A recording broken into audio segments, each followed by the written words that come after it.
أملاخنا عنا عقوب حايلني أملاخنا عنا هيوت تسفاني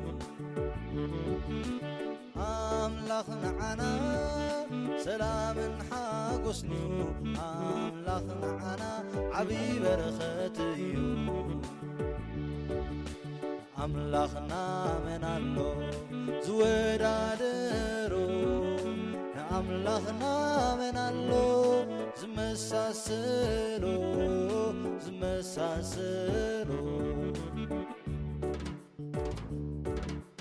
قالوا كلتن زافو سيفيو قالوا بزا معر ودرائيو قالوا كل جزي سروي قالاتيو قالوا نعنا عبي بصنانعيو أملاخنا من الله زودادرو أملاخنا من الله زمساسلو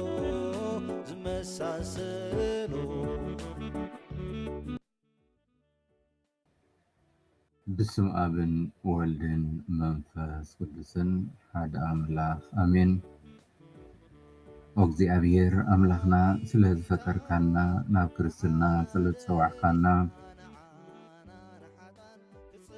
ببعينتو جهدن سورن ردئ سلهز هاب كانا بزا ليتزي حليخا كساوان زي سلهز بصح كانا نمسجنك كالنا وقيتا بزا محل تزيئة خحزنك خابز خئل كل حليخا بتعبي هياونتك نمحرتك مع خابز حكو صبو قبر ترهيك من الركب تقبرنا مانتي ناي فقر ودخا مدحاني ناي سكروسو صرفات نايتا دودخا تقل ماريان صلتن نحلوتنا كله ملاأختي مالدنتن سجا زلبسه زل علمو قالكا زمهرنا صلوتنا دقمنا نبخا مقرب لنا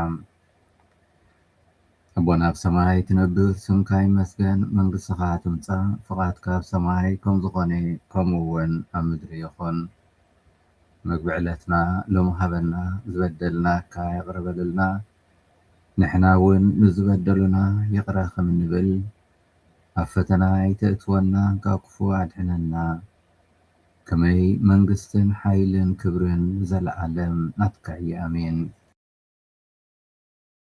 سلام نحاخي وماريان تسقاز ملآكي زي أبيهر مساخيو نكابانسي استبارك أخي نايكر سقفر يسوس كآس تبارخيو وقدست ماريان مد أملاخ لمن الله نحنان نهاتان نحجين بجزيه موتنان آمين سبحاتنا آبن نولدن نمنفس قدسن يخون تنتقم تنبري حج خآن وطرو نزل عالم آمين ناي نقهون مشهتن صلوت ملعاق زي أبيهر نماريا مبسرام بحيل منفس قدسوهن صلاسات سلام معاخي وماريام تسقاز ملآكي زي أبيهر مساخيو انكابانستي استبارك أخي نايكر سغفريس كآس تبارخيو وقدست ماريام أد أملاخ لمن لنا نحنان نهاتان نحجين بكيسي موتنان آمين نيخو أقل زي أبيهر كمتي زبال كالي يخون اللي سلام نحاخي وماريام تسقاز ملآكي زي أبيهر مساخيو انكابانستي استبارك أخي نايكر سغفر يسوس كآس تبارخيو وقدست ماريام أد أملاخ لمن لنا نحنان نهاتان نحجين بجيسي موتنان آمين قال سقا خوني أباناون حادرين سلام نحاخي وماريام تسقاز ملآكي زي أبيهر مساخيو انكابانستي استبارك أخي نايكر سغفر يسوس كآس تبارخيو وقدس مريم أدى أملاخ لمن لنا نحنا نهاتان نحجين بجزي موتنا آمين. نتي خريستوس تسفونا من أنت خنبكع وقدس مريم ولادة أملاخ لمن لنا نلمن وأملاخنا نحنا نتوم بقال ملأكا نسقى خريستوس ودخاذ أمنا زلالما وخبري من أنت خنركب أوشت لبنا تسقخا حولنا بحماماتون مسكولون أبناي تنسعي سبهات كمن بتسحت كبرنا خاء بخريستوس بيتانا نلمنكا ألنا سبهات نآبن نولدن نمنفاس قدسن يخون تنتخن زنبري حج خاء نوترو نزل عالم عالم آمين.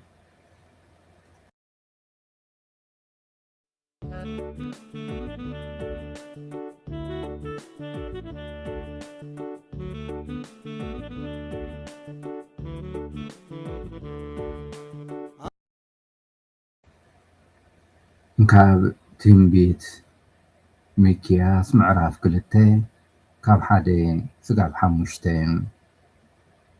እቶም ኣበሳ ዝምህዙ ኣብ መደቀሲኦም ከዓ እከይ ዝፍሕሱ ወይልኦም ስልጣን ኣብ ኢዶም ስለ ዝኾነ ብብርሃን ወጋሕታ ዝደልይዎ ይገብሩ ኣለዉ።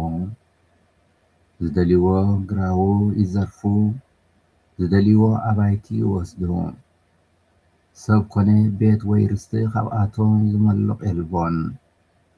ስለዚ እግዚኣብሔር ከምዚ ይብል ኣሎ፣ ክፉእ ዘመን እዩ እሞ እንሆ ክሳትኩም ዘይተልዕልሉ ተዓቢኹም ከዓ ዘይትኸደሉ ሕሳን ከውሕዙ ክመህዘልኩም እየ።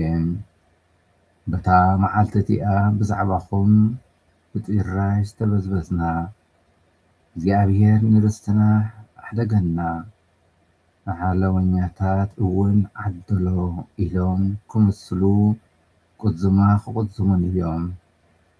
ስለዚ በታ ህዝቢ እግዚኣብሔር መሬት ክማስሑ ዕጫ ዘውድቑላ መዓልቲ ንኣኻትኩም ገለ እኳ ኣይክበፅሓኩምን እዩ።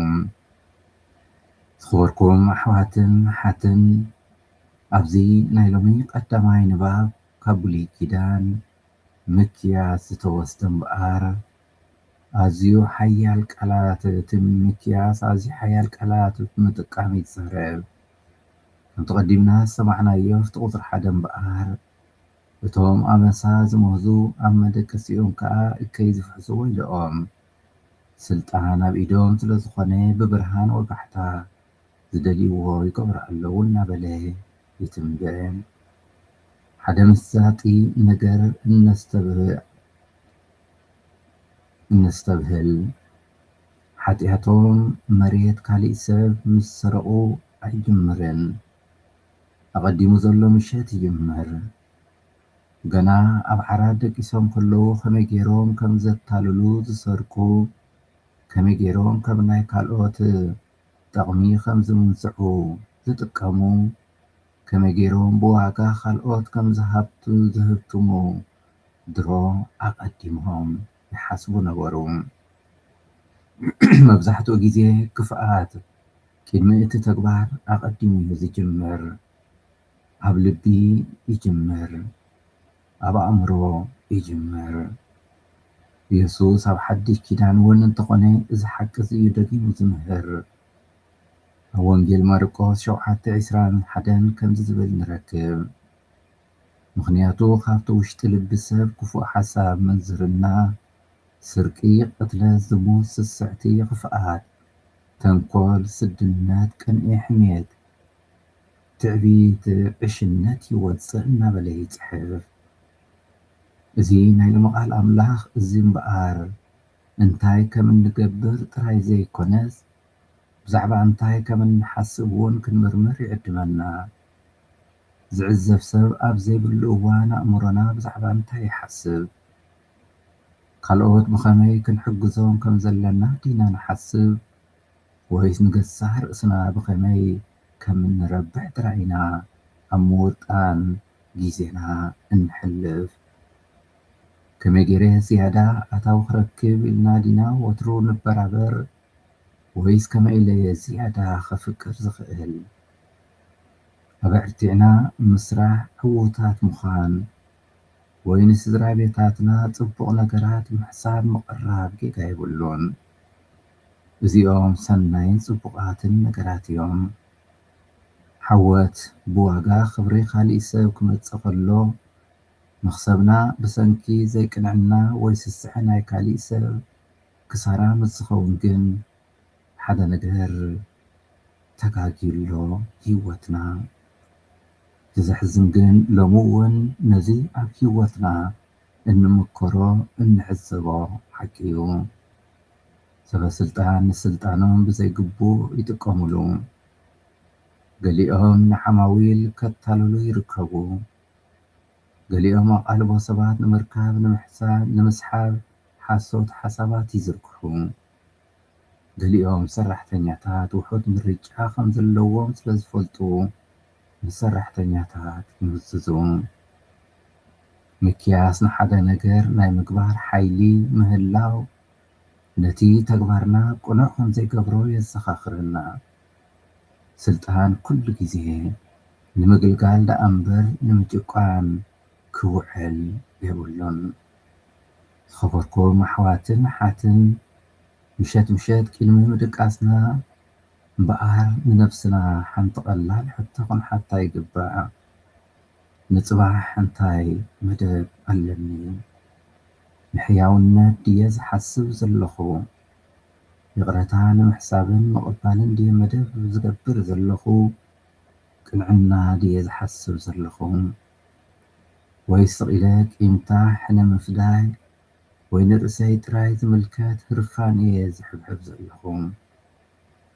ጽባሕና መብዛሕትኡ ግዜ በቲ ሎሚ ኣብ ልብና ክዓቢ እነፍቅደሉ እዩ ዝቕረጽ።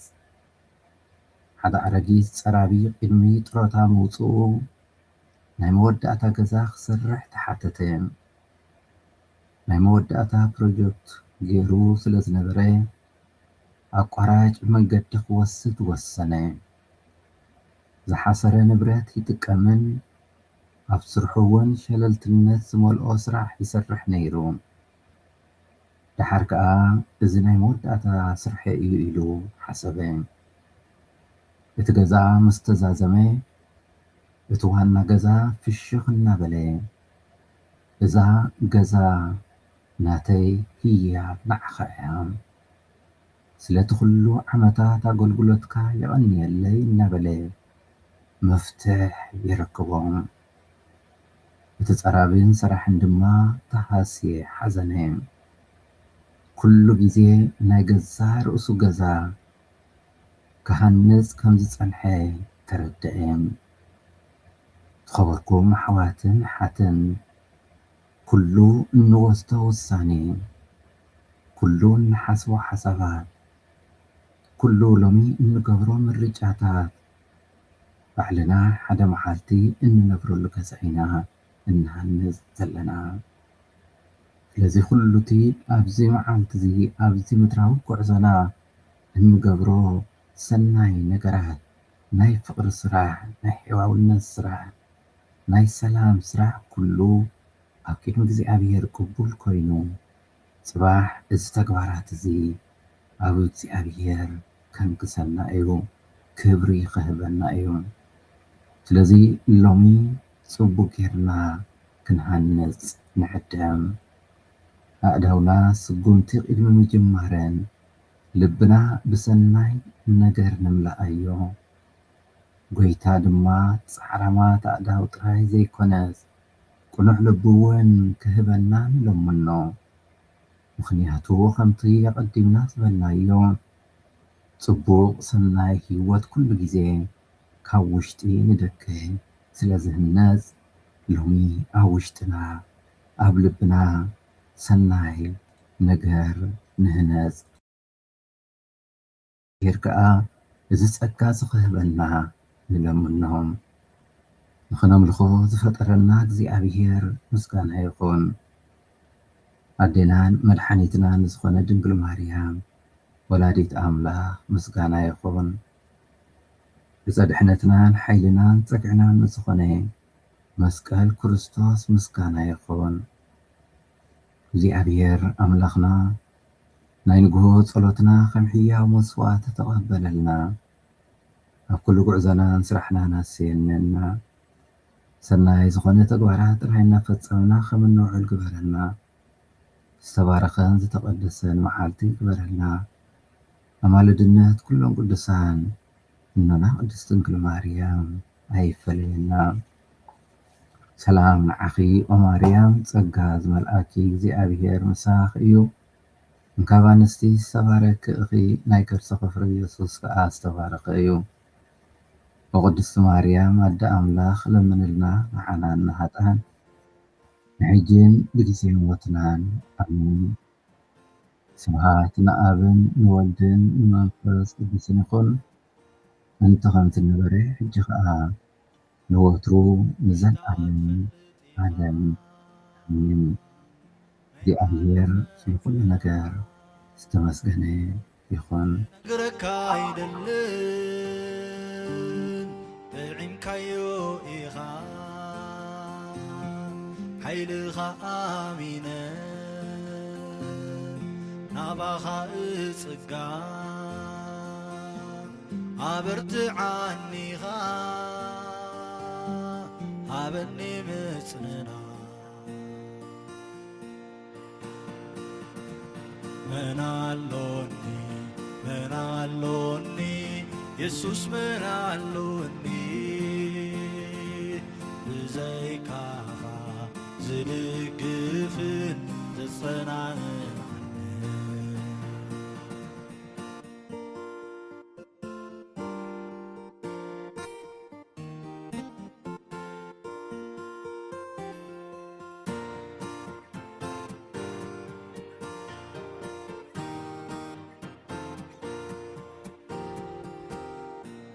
ናይ ነፍሰይ ጽላኢ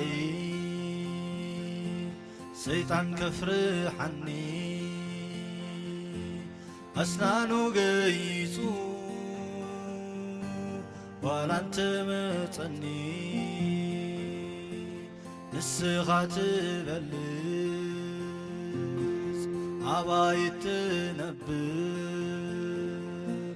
ሓይልኻ ኣሎኒ ንሰይጣን ዝባር ምናሎኒ ምናሎኒ ኢየሱስ ምናሎኒ ብዘይካኻ ዝድግፍን ዘጸናንዕ